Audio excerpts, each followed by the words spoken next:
Okay, just before we went for our break, और break में जाने से पहले we were looking at threefold purposes in the incarnation in Hebrews chapter 2 verse 14 to 18. और इब्रानी दूसरा अध्याय उसके 14 से लेकर 18 तक हमने 3 और कारणों को देखा मसीह के देह धारण करने के। Another important thing that we can look at is in Hebrews chapter 4 verse 14 to 16. और देखिए एक और महत्वपूर्ण बात है जो इब्रानी 4 अध्याय उसके 14 से 16 में हम देख सकते हैं। Please read Hebrews chapter 4 verse 14 to 16. और इब्रानी 4 उसका 14 से लेकर 16 तक कृपया करके आप पढ़ें। What is one more aspect of the incarnation that we see there? और वहां पर एक और कारण है जो देह धारण करने का है, क्या कौन सा है जिसे हम देखते हैं?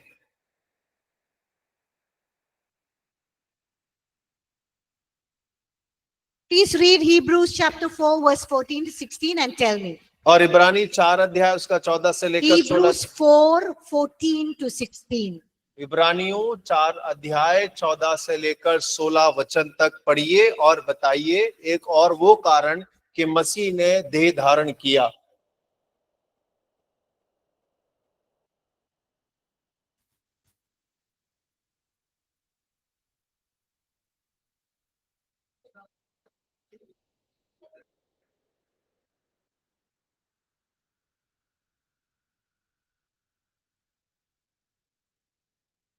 The answer is in verse 15. और उसका उत्तर जो है वो 15वें वचन में लिखा है। What is the other aspect of incarnation that we see here? और यहाँ पे वो और एक और कारण कौन सा है जो हम देखते हैं कि मसीह ने देह धारण किया? Sorry, loudly please. He was tempted like us. Okay, he was tempted like us, yes. और वो हमारे समान परीक्षा में पड़ा, ठीक है? It says not tempted like us, he was tempted in every way like us. और वो हमारे समान नहीं, लेकिन हम हर एक जिस परीक्षा में पढ़ते हैं उन सब से वो होकर गुजरा है। So he was tempted in every way, but what happened? और वो हर एक परीक्षा से होकर गुजरा है, लेकिन क्या हुआ? But he never sinned. He was without sin. और उसने कभी पाप नहीं किया, वो निष्कलंक थे। So what does he do? और वो उन्होंने क्या किया? What does he do? उन्होंने क्या किया? What does verse 15 say? 15 वचन में क्या लिखा है? क्या कहता है 15 वचन? और परमेश्वर क्या करता है हमारे लिए? और परमेश्वर हमारे लिए क्या करता है? He is our high priest, yes, and as a high priest, what is he able to do? और वो हमारा महायाजक है, वो हम महायाजक होकर क्या करता है? Look at verse 15. What does he do? 15 वचन को देखिए वो क्या कह रहा है। 15 वचन में क्या लिखा है? As a high priest, what does he do? महायाजक होने के नाते उसने क्या किया? वो क्या करता है? He is able to understand what?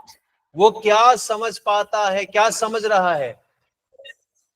He understands our weaknesses. वो हमारी निर्बलताओं को समझता है। That means he sympathizes, he identifies, he understands our weaknesses. और इसका मतलब है कि वो सहानुभूति दर्शाता है, वो समझता है, हमारी कमजोरियों को जानता है। He knows that when we are tempted, what we go through. और वो इस बात को जानता है जब हम परीक्षा में पढ़ते हैं तो हम किस प्रकार से, किस रीति से गुजरते हैं। But being a human being, he did not give in to those temptations. He did not sin. और देखिए मानव होने के नाते फिर भी उसने पाप नहीं किया। So we also can look at Jesus and say, hey, when Jesus did not sin, I can also overcome temptation and not sin. और देखिए हम यीशु मसीह को देखकर इस बात को कह सकते हैं कि अगर यीशु मसीह परीक्षा में तो पढ़े लेकिन पाप नहीं किया, मैं भी परीक्षा में पढ़ सकता हूं लेकिन पाप नहीं करूंगा। And he says that he is able to help, assist and aid, those who are being tempted. और जो परीक्षा में पढ़ते हैं उनकी वो सहायता करता है, उनको मदद प्रदान करता है, उनको राहत प्रदान करता है। So when you're going through temptation, there is somebody who can help you overcome. और जब आप परीक्षा में पढ़ते हैं तो कोई है जो आपकी सहायता कर सकता है, जिससे आप उस पर जय प्राप्त कर सकें। The other purpose of incarnation that we can learn from scripture, और वचन से एक और कारण उसकी देह धारण करने का जो हम वचन से सीख सकते हैं, what is the purpose of the incarnation? उसके देह धारण करने का उद्देश्य क्या था। We looked at several reasons and various scripture passages. और हमने कई सारे वचनों से कई सारे कारणों को देखा है। We look at one more in Galatians chapter 4 verse 4 to 7. और गलाती 4 अध्याय उसका 4 से 7 में हम एक और कारण देखेंगे। So everyone please read, it's in your notes, Galatians 4 verses 4 to 7. और गलाती 4 अध्याय उसका 4 से लेकर 7 वचन जो आपके नोट्स में लिखा है, कृपया कर उसको पढ़िए। Page number 28 for those who are following the Hindi notes. और जो हिंदी नोट्स पढ़ रहे हैं 28 नंबर के पेज पर आपका मिल जाएगा।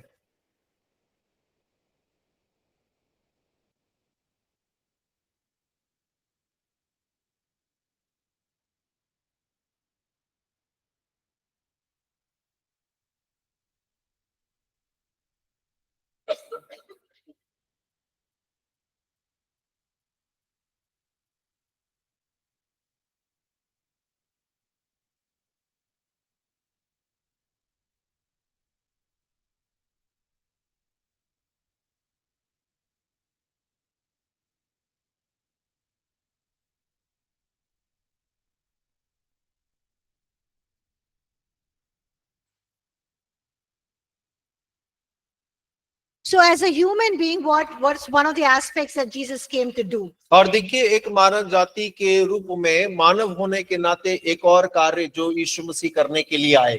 What did he do for us? और उसने हमारे लिए क्या किया? To redeem what? कहां से छुड़ाने के लिए? What does Galatians chapter 4 verse 4 to 7 say? Oh. Okay, he came to redeem us from the law. और वो हमें व्यवस्था से छुड़ाने के लिए आया। Which law? कौन सी व्यवस्था?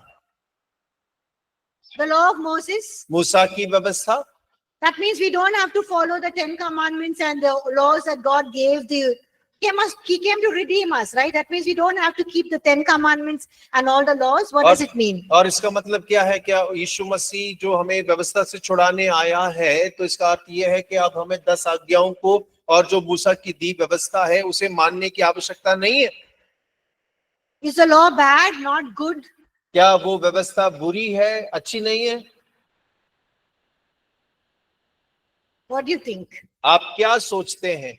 Okay, so look at this verses in Galatians chapter 4. और चौथे अध्याय में हम देखें, It says, in the fullness of time, when the fullness of time had come. और वहां लिखा है जब समय पूरा हुआ। That means the incarnation was foretold thousands of years before. और इसका अर्थ है कि जब देह धारण की भविष्यवाणी हजारों साल पहले कर दी गई थी, But in the correct time, in God's time, सही समय पर, परमेश्वर के निर्धारित समय पर, God sent his son to be born of a woman. परमेश्वर ने अपने पुत्र को एक कुंवारी से जन्म लेने के लिए भेजा। And it says he was born under the law. और वो कहता है कि वो व्यवस्था के अधीन उत्पन्न हुआ। To redeem those who are under the law. और ताकि उन लोगों को छुटकारा दे सके जो व्यवस्था के अधीन है। So what is Paul saying here? That he came to set us free from the law. That means we don't have to follow any laws, any commandments. और पौलुस यहाँ पर क्या कहना चाहते हैं कि वो हमें व्यवस्था से छुड़ाने के लिए आया। इसका अर्थ ये है कि हमें अब कोई व्यवस्था को मानने की आवश्यकता नहीं है। क्या? Is that true or wrong? और ये सही है या गलत है? Yes, true or wrong? At least one answer, Joe. और बोलिए हाँ बोलिए या तो ना बोलिए। Okay, it's not right. और सही नहीं है। Because we know when we read Romans chapter 7, और क्योंकि जब हम रोमियो उसका 7वां अध्याय पढ़ते हैं Paul says the law is good. और पौलुस कहता है कि व्यवस्था तो अच्छी है। In verse 12 of chapter 7 says the law is holy, just and good. और देखिए रोमियो 7:12 में वो कहता है व्यवस्था तो सिद्ध है और भली है। And he says in verse 14, the law is spiritual and it's given by God. और वो 14 में कहता है कि वो आत्मिक है, परमेश्वर के द्वारा दिया गया है उसको। The law served its purpose. और व्यवस्था अपने उद्देश्य को पूरा करता है। What is the purpose of the law? और व्यवस्था का उद्देश्य क्या है? The purpose of the law is to make us aware of sin. और व्यवस्था का उद्देश्य है कि वो हमें पाप से अवगत कराए। And the law also pointed out to Jesus. और व्यवस्था यीशु मसीह की ओर भी संकेत करती है। But the more we were aware of the law, और जितना ज्यादा हम व्यवस्था के प्रति जागृत रहेंगे, the more we are aware of sin, because we know when we don't keep that law, oh, I've sinned against God, I've broken that law. और उतना ज्यादा हम पाप से अवगत रहेंगे। हमें पता होगा, अरे मैंने ये व्यवस्था को नहीं माना है, व्यवस्था को तोड़ा है, तो मैंने पाप कर दिया परमेश्वर के विरुद्ध में। But more we know the law, the more we know about sin, we keep on breaking the law and we keep on sinning. और लेकिन जब हम व्यवस्था को ज्यादा जानते हैं, पाप को और ज्यादा व्यवस्था को हम तोड़ते हैं और ज्यादा हम पाप करते हैं। And why does that happen? और ऐसा क्यों होता है? Paul is saying it's because of the human sinful nature, the flesh. और पौलुस कहता है कि वो मानवीय स्वभाव के कारण, जो पापी स्वभाव है, व्यवस्था को उल्लंघन करने का स्वभाव है, उसके कारण होता है। And he says it's the law of sin that is working in my flesh. पौलुस कहता है कि मुझ में वो पाप की व्यवस्था है जो कार्यरत है, कार्य करती है। So when he says law of sin, it's not the Old Testament law, it is the power and the dominion of sin that is controlling और us. जब वो पाप की व्यवस्था कहता है तो वो पुरानी व्यवस्था, पुराने नियम की बात नहीं कर रहा, वो पाप के राज्य और पाप के कार्य के बारे में बात करता है जो उसके भीतर काम कर रही है। So in some places when Paul says the law, he mentions the Old Testament law. और जब कई स्थानों पर वो व्यवस्था के बारे में पौलुस बात करता है तो वो पुराने नियम की बात कर रहा है। But when he says the law of sin, the law of death, the law of Christ, the law of the Holy Spirit, he's talking about the power, the dominion of sin, of death, of the Holy Spirit of Jesus Christ. और देखिए, जब वो बात करता है कि व्यवस्था, पाप की व्यवस्था के बारे में, मृत्यु के बारे में, मसीह यीशु की व्यवस्था, पवित्र आत्मा की व्यवस्था, तब उस बात को दोहराता है कि पाप और मृत्यु की सामर्थ्य पवित्र आत्मा के द्वारा, यीशु मसीह के द्वारा तोड़ा गया है। So when he's talking about the law of sin, the law of death, the law of Christ, the law of Holy Spirit, he's talking about the power and the dominion of sin, death, Jesus Christ, Holy Spirit. और देखिए, जब वो ये पाप के बारे में, मृत्यु की व्यवस्था के बारे में, पाप की व्यवस्था के बारे में और श्राप की व्यवस्था के बारे में बात करता है, तो वो उस व्यवस्था के सामर्थ्य के बारे में, उसके राज्य के बारे में, यीशु मसीह के बारे में और पवित्र आत्मा के बारे में बात कर रहा So है। the law there basically means the power and dominion. और व्यवस्था का मतलब है राज्य और उसकी सामर्थ्य। So you need to understand when Paul is talking about the Old Testament law and when he's talking about the power and dominion of sin and death and curses. और तब आपको ये पता होना चाहिए कि पौलुस कब पुरानी व्यवस्था के बारे में बात कर रहा है और कब वो पाप के, श्राप के, मृत्यु के, राज्य के बारे में बात कर रहा So है। when Paul is saying he came to redeem us from the law, from those who are under the law, और जब पौलुस कहता है कि जो वो हमें छुटकारा दिलाने के लिए आया, उन लोगों को जो व्यवस्था के अधीन है, what is he meaning? और उसका मतलब क्या है, So just to give you a background, to और understand. उसकी पृष्ठभूमि देते हैं ताकि आप इसे समझें। Now the Jews had become believers, become Christians. और यहूदी लोग जो विश्वासी बन गए, मसीह लोग बन गए, They're part of the church now. और अब वो सब एक कलीसिया के सदस्य बन गए। And the Gentiles also accepted Jesus and were part of the church. और जो अन्य जाति थे उन्होंने भी मसीह को ग्रहण कर लिया, वो लोग भी कलीसिया के सदस्य बन गए, एक भाग बन गए। So the early church had the Jews and the Gentiles. और प्रथम कलीसिया के विश्वासी विश्वासी लोगों में यहूदी भी थे, यूनानी अन्य जाति भी थे। Now the Jews were telling the Gentiles, और जो यहूदी लोग हैं वो अन्य जातियों से कहते हैं, you don't receive righteousness only by grace through faith, और वो कहते हैं कि तुम धार्मिकता केवल अनुग्रह से विश्वास के द्वारा ही प्राप्त नहीं करते, but you have to follow some Old Testament laws. और तुम्हें कुछ पुराने नियम की विधियों को मानने की आवश्यकता है, Like circumcision, और उनमें से एक खतना करना होगा, and the other one is following some food things. और दूसरा कुछ खाने के व्यवस्था को आपको मानना होगा। And that was not what Paul was preaching. और देखिए ये वो भाग नहीं था जो पौलुस जिसका प्रचार करता था। And so these people who are teaching these wrong things were saying that Paul is not an apostle. और वो गलत शिक्षाओं को देकर ये कहते कि पौल कोई प्रेरित नहीं है। And so Paul is trying to say, hey, we don't have to keep these rituals and traditions. That does not make us righteous in God's sight. और पौलुस इस बात को कहता है, देखिए हमें ये परंपराओं को, इन धर्म कांडों को करने की आवश्यकता नहीं है, और ये वो आधार नहीं है जो हमें धर्मी ठहराएं। So he's saying it's not about keeping the rituals and the the traditions, but it is just about righteousness by grace through faith. और वो कहता है कि ये परंपराएं और कार्य कर नहीं है, लेकिन ये विश्वास के द्वारा धर्मी ठहराया जाना है। And that's why Paul is saying, get free from the things that hold us. That is he talking about rituals and traditions. और देखिए इसी बात के लिए वो कहता है जो चीजें हमें रोके रहती हैं उनसे हमें आजादी को प्राप्त करना। उस समय पर वो इन परंपराओं के, इन कार्य नीतियों के बारे में बात कर रहा है। So you are able to understand? क्या आप समझ पा रहे हैं? So he's not saying that he came to redeem us from the law. और वो ये नहीं कह, उसके मायने ये नहीं है कि वो पुरानी व्यवस्था से हमें छुड़ाने के लिए आया है, But keeping those traditions, like the Sabbath day. और उन परंपराओं से, उदाहरण के लिए सबत का दिन, Like on Sabbath day, Jesus healed people. और सबत के दिन में यीशु मसीह ने लोगों को चंगा किया, And people thought Jesus was breaking the law by breaking the Sabbath. और लोग ऐसा मानने लगे कि यीशु मसीह जो है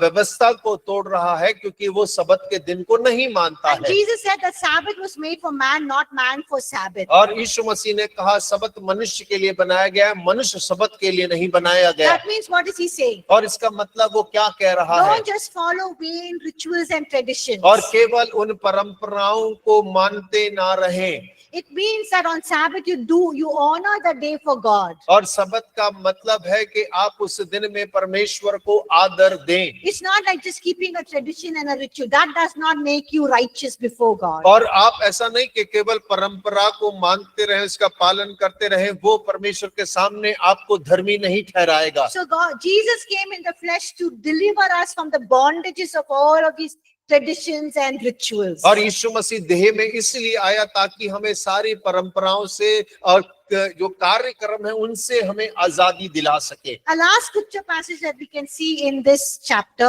और इस अध्याय के अंदर में जो अंतिम पद है जिसे हम पढ़ सकते हैं is in 2 Corinthians 8 verse 9. और वो दूसरा कुरिन्थियों 8 अध्याय उसका 9 वचन है। So everyone please read, it's in your notes, 2 Corinthians 8 verse 9. और ये आपके नोट्स में लिखा हुआ है, दूसरा कुरिन्थियों 8 अध्याय उसका 9 वचन, पेज नंबर 29 है।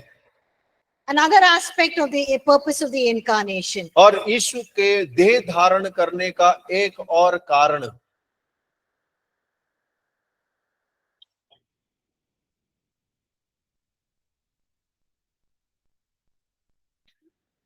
So can we tell me what is another reason for the incarnation? क्या आप बता सकते हैं कि मसीह के देह धारण करने का एक वो क्या कारण है यहाँ पर?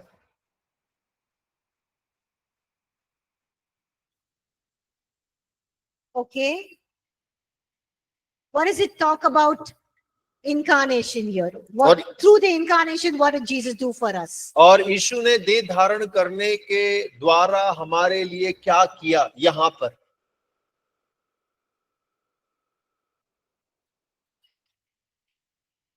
Okay, he became poor for our sake so that we can become rich. और वो हमारे लिए कंगाल बन गया ताकि हम उसके द्वारा धनी हो जाएं। So what is the meaning of that? इसका मतलब क्या है?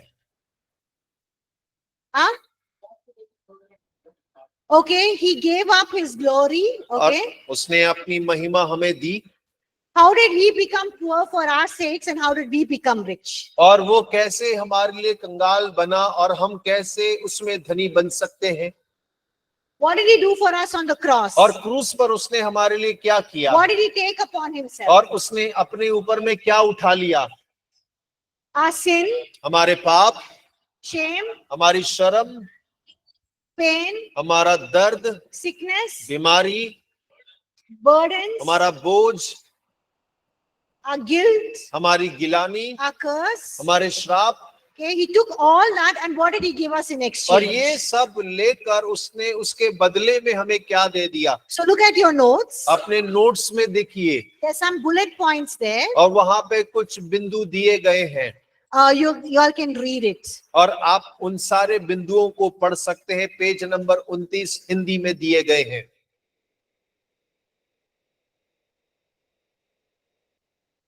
For the online students, if you don't have your notes, I don't know how to post it there.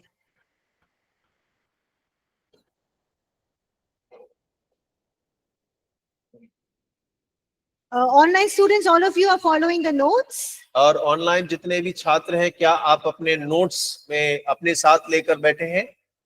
Yes or no? Can you type in the chat section so we can know? If आप not, we can read it out for you. Yes और no लिख सकते हैं। Okay, thank you. Okay. Okay, thank you.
You're able to understand?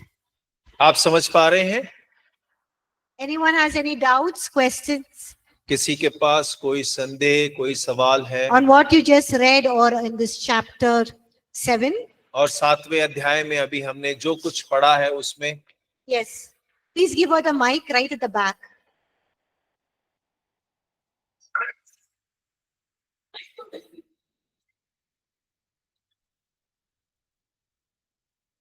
Ma'am, in first page, chapter 7, first page, we read Hebrew 1, verse 1 and 2, Yeah.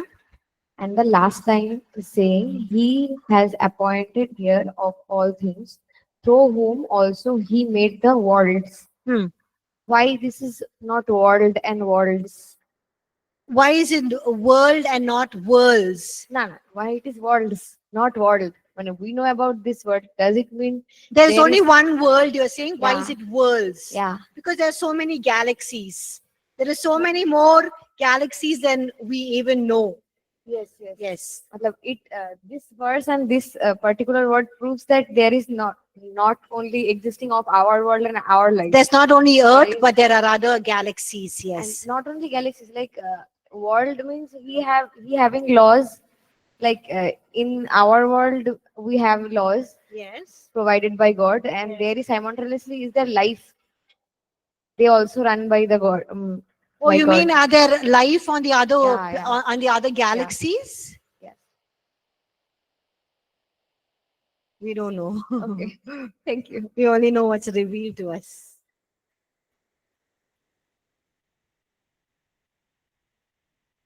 Any questions? कोई प्रश्न है, सवाल है?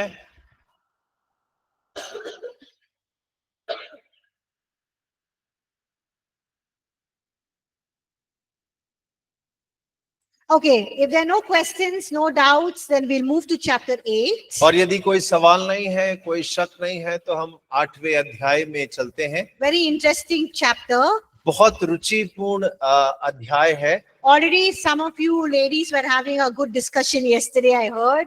और आप में से कुछ महिलाएं यानी बच्चियां जो हैं इसके ऊपर में बहुत अच्छे से विचार विमर्श कर रही थी। So we're going to look at the virginal conception. और यहाँ पर देखेंगे कुंवारी के गर्भ में आना। What's the meaning of virgin? और कुंवारी का अर्थ क्या है? A virgin means what? और एक कुंवारी शब्द का अर्थ क्या है? विवाह नहीं हुआ है, okay. A virgin is somebody who is not known a man. और देखिए कुंवारी शब्द अर्थ ये है एक स्त्री जिसने कभी किसी पुरुष को नहीं जाना Or not been with a man. और या तो फिर उसने पुरुष के साथ संगति नहीं किया। So here it says the topic is virginal conception. और यहाँ पर विषय जो है कुंवारी का गर्भ धारण करना है। So which is better to say, virginal conception or virginal birth? और ये कौन सा सही होगा कि कुंवारी का गर्भ धारण करना या कुंवारी का जन्म देना, कुंवारी से जन्म लेना? Yeah. Which is a more better terminology to use? और आपके लिए ये शब्दावली कौन सी अच्छी होगी? Conception or birth? Why conception? That's the title of the chapter. Why is it saying virginal conception? और यहाँ पे क्यों लिखा है कुंवारी के गर्भ में आना, ये शीर्षक? Why don't we say virgin birth? Jesus was born through virgin birth. और क्यों ऐसा नहीं कहते कि यीशु मसीह को कुंवारी से जन्मे?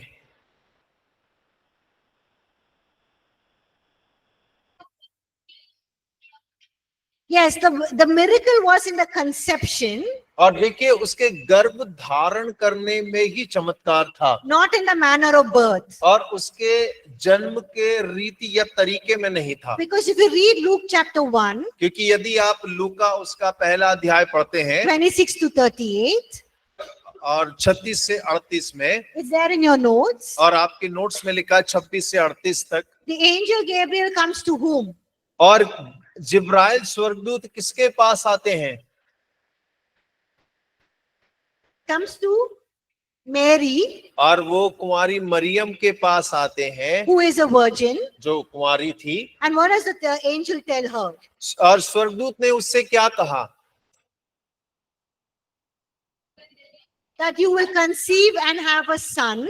और तू गर्भवती होगी और एक पुत्र को जनेगी। And Mary asked, how can that be? I'm not married. और मरियम ने पूछा ये कैसे संभव है, मेरा विवाह नहीं हुआ है। And what does the angel Gabriel tell her? और देखिए स्वर्गदूत जिब्राइल मरियम को क्या उत्तर देते हैं? What does it say? 35 वचन में क्या बोल रहे हैं? 35, verse 35. Look at your notes, it's there, verse 35. और 35 वचन आपके नोट्स में लिखा है, स्वर्गदूत ने क्या उत्तर दिया? Yes, through the power of the Holy Spirit. और पवित्र आत्मा की सामर्थ के द्वारा। And what does he say in verse 37? और 36 वचन में वो क्या कहता है? For with God nothing is impossible. परमेश्वर के लिए कुछ भी असंभव नहीं है। Now many of them say that the virgin here is not about an unmarried woman. और देखिए यहाँ पे कई सारे लोग इस प्रकार कहते हैं कुंवारी के द्वारा जन्म जो है अविवाहित स्त्री के बारे में नहीं है। Because in the Hebrew, the virgin, the word is alma. और अगर इब्रानी भाषा में अगर हम कुंवारी का शब्द देखें तो उसे कहते हैं अल्मा।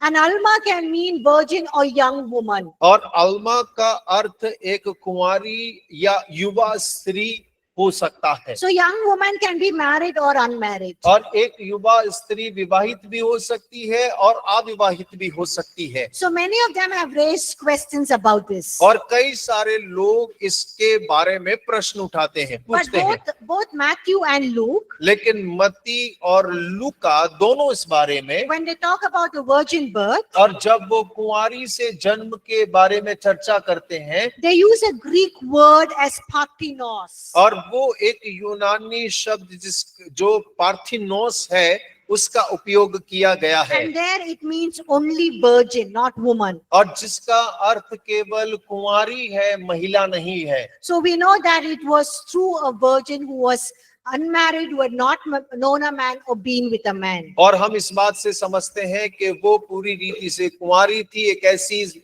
स्त्री जिसने कभी पुरुष को नहीं जाना। And the conception of Jesus in a womb was through the miraculous power of the Holy Spirit. और यीशु मसीह का मरियम के गर्भ में आना पवित्र आत्मा का आश्चर्य चमत्कार था। Yes, the virgin birth is something that is not scientific. और एक कुंवारी के द्वारा जन्म एक वैज्ञानिक रीति पर नहीं, It violates all natural laws. और ये सारे के सारे स्वाभाविक नियमों को तोड़ता है। But we know that the angel Gabriel says nothing is impossible with God. और लेकिन हम इस बात को जानते हैं, जिब्राइल स्वर्गदूत ने मरियम से कहा परमेश्वर के लिए कुछ भी असंभव नहीं है। And when God who formed man from dust, और जिस परमेश्वर ने मनुष्य की रचना मट्टी से की, he can also do anything that's possible with him. और वो कुछ भी कर सकता है, And he can bring about a miraculous conception from a virgin. और वो एक कुंवारी से एक कुंवारी को गर्भवती करके बालक उत्पन्न कर सकता है। Now, why are we studying about this virgin birth? और क्यों हम इस कुंवारी के से जन्म के बारे में पढ़ रहे हैं? Because it has two important doctrinal importance. और क्योंकि यहाँ पर दो सिद्धांतिक सत्य मौजूद हैं। First thing we can see और सबसे पहला जो सत्य है जो हम देखते हैं, that salvation is only from the Lord, only from God. और पहला है कि जो उद्धार है वो केवल और केवल परमेश्वर की ओर से है।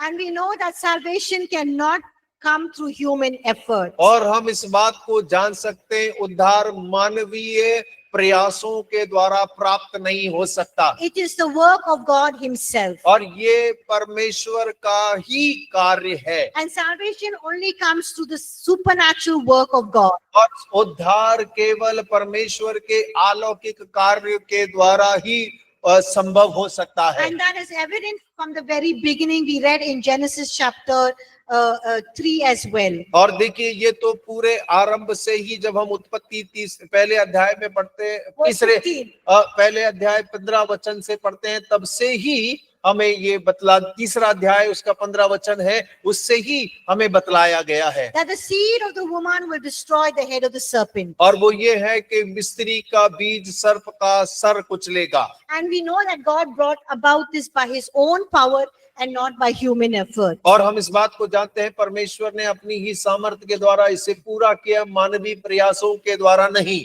And the second importance of the virgin birth, और दूसरा, एक कुंवारी के द्वारा जन्म लेने का जो उद्देश्य है, it made it possible for the humanity, the full divinity and full humanity to exist perfectly in the person of Jesus Christ. और वो ये है कि हम पूरी रीति से मसीह जो व्यक्तित्व है उसके अंदर पूरी मानव जाति को प्रकट कर सकें।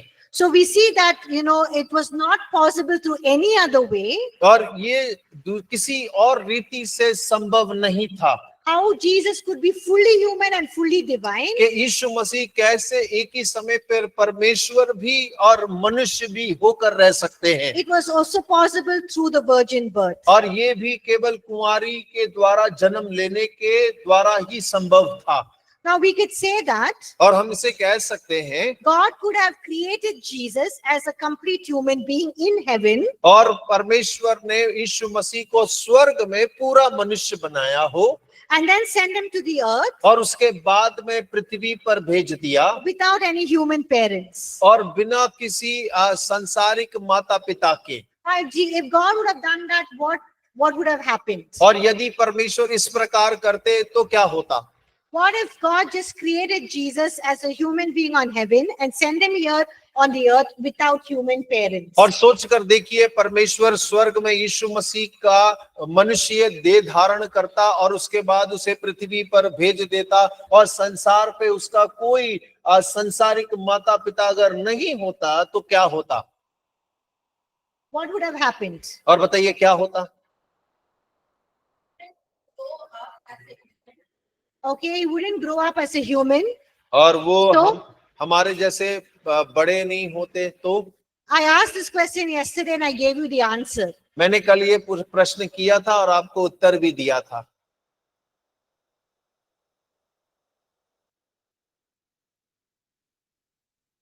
Come on, think, tell me some answer. Don't look at me. और सोचिए, थोड़ा उत्तर दीजिए.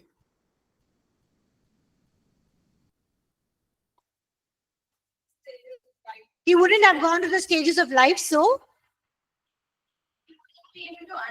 Yes, he wouldn't be able to understand us. यदि वो जीवन के हर पड़ाव से होकर नहीं गुजरता तो वो हमें समझ नहीं पाता. He wouldn't be part of the human race fully like you and I are. और जैसे मैं और आप मानव जाति के पूर्ण भाग हैं, वो भी नहीं हो पाता, वो हमें समझ नहीं पाता. Now, what if Jesus was born to human parents, both father and mother? और अगर यीशु मसीह एक संसारिक माता पिता के द्वारा पैदा होता तो क्या होता? And with his full divine nature miraculously united with his human nature. और उसका जो दैविक स्वभाव है, जो उसके मानवीय स्वभाव में एकता के साथ वास करता है, Then could that have been a possibility? और क्या संभावनाएं होती?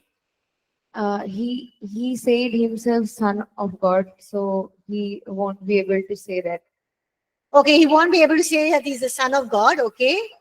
और वो नहीं कह पाता कि वो परमेश्वर का पुत्र है.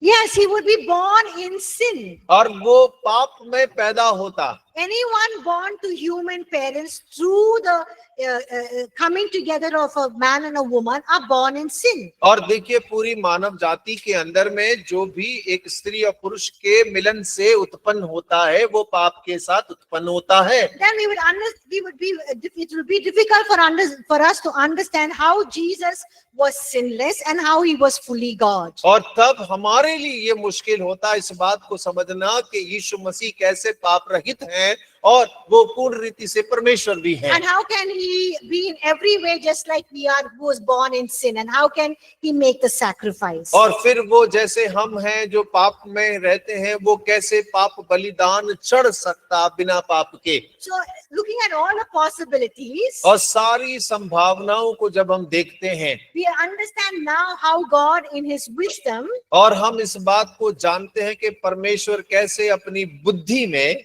how he brought about this the full humanity and the divinity to be perfectly united in Jesus Christ through the birth of a virgin birth. और हम इस बात को देखते हैं किस प्रकार से परमेश्वर ने मसीह यीशु में पूरी परमेश्वर के रूप मनुष्य रूप को एक सिद्धता के साथ में एक कुंवारी के द्वारा जन्म लेकर पूरा किया. So now it's very difficult for us to understand all this. और ये सारी बातें अब हमें कई बार मुश्किल लगती हैं समझना. But we need to believe it first of all because scripture affirms it. और सबसे पहले हमें इस बात को समझने की आवश्यकता है क्योंकि इन सारी बातों की गवाही वचन देता है. And also because, anything is possible with God. और दूसरा के हर कुछ भी परमेश्वर के लिए संभव है. And nothing is too hard for him. और तीसरी बात, परमेश्वर के लिए कोई भी बात कठिन नहीं है. That is what we read in the Bible, that angel Gabriel tells Mary that nothing is impossible with God. और वही हम बाइबल में पढ़ते हैं, जिब्राइल स्वर्गदूत ने मरियम से कहा कि परमेश्वर के लिए कोई बात कठिन नहीं है. And for us to understand the person of Jesus Christ, और यीशु मसीह के व्यक्तित्व को हमें समझने के लिए it is important for us to believe in the virgin birth. और सबसे पहले हमें उसके कुंवारी से जन्म लेने पर विश्वास करना होगा. ये हमारे लिए बहुत महत्वपूर्ण है. And to understand the biblical teaching. और परमेश्वर के वचन में दी गई शिक्षाओं को समझने के And लिए to affirm this doctrine. और उसके सिद्धांतों को सिद्ध करने के लिए. So I'm going to stop here. That's what we have in chapter 8. और देखिए 8वें अध्याय में ये सारी बातें हैं जो हम यहाँ पर रोक रहे हैं। Okay, but we finished chapter 8.